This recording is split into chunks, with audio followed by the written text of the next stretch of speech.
Hindi ako naniniwala talaga sa aswang. Kahit marami na akong narinig ng kwento tungkol sa kanila. Kahit pa ang kadalasang nagkikwento ay mga kamag-anak ko. Pinakamaraming kwento pa nga sa akin ay ang mama ko. Pero hindi talaga ako naniniwala. Mas naniniwala pa nga ako sa multo. Nito lang, nabuntis ang girlfriend ko at nag-decide kaming umuwi sa amin kaysa ma-lockdown sa Manila. 2 buwan pa lang ang tiyan ng girlfriend ko nung March. Chubby siya kaya hindi pa talaga mapahalata. Hindi pa rin namin sinabi kila mama kasi gusto namin na sa birthday niya na lang sabihin. Nung simula ng lockdown, medyo nakakalabas pa kami kasi wala pa namang case dito sa amin. Sa isla kasi kami kaya na rin siguro ganoon. So tuwing 4 ng hapon, pag hindi na mainit, naglalakad-lakad kami ng girlfriend ko sa may dalampasigan. This particular day, makulimlim so maaga kaming lumabas para maglakad-lakad. Maraming mga seashells nung araw na yon kaya pinabalik ako ng girlfriend ko sa bahay para manguha ng lalagyan kasi magaganda yung mga shells na nakita namin. Panatag naman akong iwanan siya doon. Kaya lang nung pabalik na ako, nakasalubong ko siya. Pulang-pula ang mukha niya na anytime parang maiiyak na. Nung nakita niya ako, niyakap niya ako agad. At sabi niya may babae at hinawakan siya sa tiyan. At ang sabi nito, ang bango ng laman ng tiyan niya, sabay kurot sa kanya. At nakita ko na may pasa agad dun sa parteng kinurot. Tapos nagulat kaming pareho nung may sumulpot na babae sa tabi namin. Nung humigpit sa akin ang yakap ng girlfriend ko, nakumpirma ko agad na siya yung nangurot sa kanya. Kaya tinanong ko agad yung babae kung anong problema niya at bigla-bigla na lang siyang nangungurot. Maliit lang siyang babae, pero tinaasan ko pa rin ang boses ko para sana ma-intimidate. Pero walang epekto. Ngumiti pa nga siya at sabi niya, ang bango kasi. Nagutom daw siya at pasalamat nga daw ako at hindi pa niya kinain. Gusto ko siyang patulan nun pero pinigilan ako ng girlfriend ko. Sabi niya baka tililing kaya hayaan na. Umuwi na lang kami. Siya din ang nagsabi sa akin na wag na sabihin kila mama. Kasi masisira yung surprise oras na malaman nila. Kaya hindi na namin sinabi kay mama. Pero dun sa pinsan kong katulad ko na umuwi din from Manila, kwento ko. Siya ang nagsabi na tignan namin uli yun the next day kung andun pa rin siya sa may dalampasigan. Pero hindi na kami naghintay ng kinabukasan para makita ulit yung babae. Kasi kinagabihan, habang nanonood kami ng girlfriend ko sa may kwarto, si mama nun naka-duty sa barangay kasi kagawad siya kaya kami lang ang tao sa bahay nun. Biglang may kumalabog sa bubong. Sa sobrang lakas nga umandap yung ilaw sa kwarto. Sabay pa kaming nagitla. Lumabas ako para tignan kung ano yun. Napailing ako nung makitang pusa lang pala.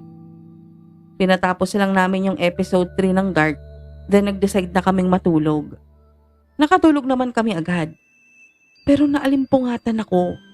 Naririnig ko kasing umiiyak ang girlfriend ko. Inilawan ko siya gamit ang phone ko. Pero tulog siya. Pero umiiyak nga. Ginigising ko siya pero hindi siya magising. Sinubukan kong isindi yung ilaw pero ayaw. Nagtaka ako kasi nakita ko naman yung ilaw ng kapitbahay namin meron. Ginawa ko na lahat para magising yung girlfriend ko. Tapos, medyo na-distract ako nung may bumabato sa bintana ng kwarto. Nung sumilip ako habang tinatawagan ko si mama, nakasilip din sa bintana yung kapitbahay naming babae. Tapos mas lalong lumakas yung iyak ng girlfriend ko. Hindi rin sumasagot si mama. Sumigaw na lang ako dun sa kapitbahay namin na hindi ko magising ang girlfriend ko. Dagdag ko pa binabangungot ata. Nakita ko na napakamot siya ng ulo. Saka ko na sinara ang bintana. Ginigising ko ulit ang girlfriend ko. Pilit na pilit. Tapos may kumatok sa pinto sa sala. Pagbukas, yung kapitbahay kong babae, may dala siyang gunting at flashlight. Tapos nag-shh siya. Pagbalik namin ng kwarto, may inilawan siya.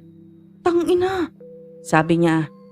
Doon ko lang nakita na parang may sinulid na nakalaylay mula sa kisame at nakatapat sa tiyan mismo ng girlfriend ko.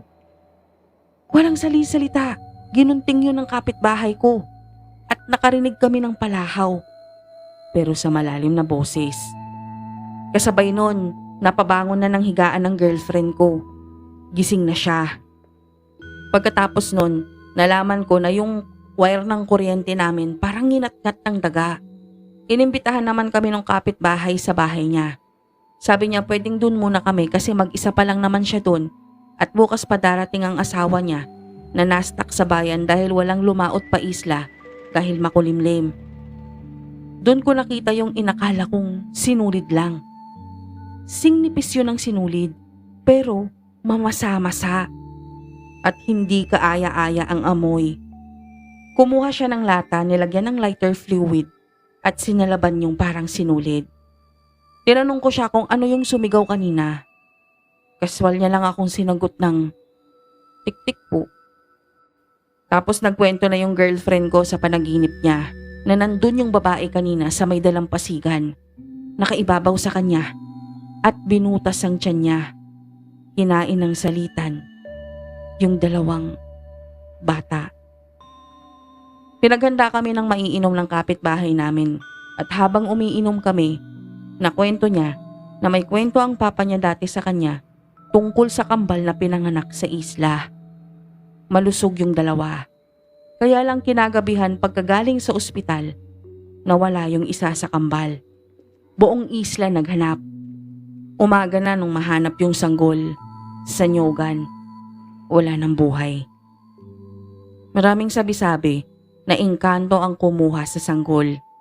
Pero ang paniniwala ng papa niya at ng pamilya ng kambal, yung pamilya ng aswang na taga-kabilang isla ang kumuha. Buntis pa kasi ang ina ng kambal madalas na silang bisitahin at guluhin. Nung tinanong ko siya kung naniniwala siya, nginitian niya ako. Sabi niya, oo naman, paano mo naman mapapaliwanag yung kanina? Isa pa, dagdag niya, hindi magkikwento ng gano'n ang papa niya para lang manakot. At dagdag niya ulit, hindi yun ang unang encounter niya sa mga ganoong nilalang. Nung dumating si mama, niyakap ko siya agad. Umiiyak akong nagsusori sa kanya kasi mas pinili kong sumama kay papa years ago dahil deep inside, naniwala ako sa sumbat sa kanya ni papa na kaya namatay ang kakambal ko dahil sa kapabayaan niya. Ako yung isa sa kambal sa kwento. Ako yung nabuhay.